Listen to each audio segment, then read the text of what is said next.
தினந்தோறும் அஸ்தகுஃபிருல்லாஹ் சொல்வதின் காரணமாக என்ன கிடைக்கும்? பாவம் செய்யறவங்க தானே இஸ்திக்ஃபார் அஸ்தகுஃபிருல்லாஹ் பாவ மன்னிப்பு கேட்பாங்க.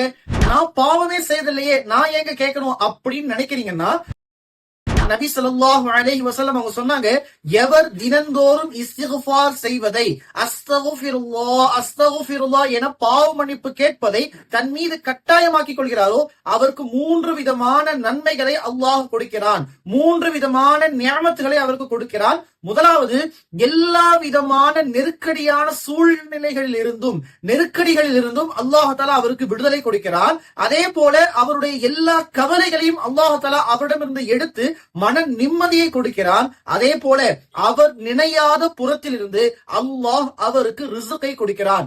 இவ்வளவு மகத்தான 3 பெரிய விஷயங்களை இஸ்திக்ஃபார் கொடுக்குதுன்னு சொன்னா, கண்டிப்பா தினந்தோறும் இஸ்திக்ஃபார் செய்யற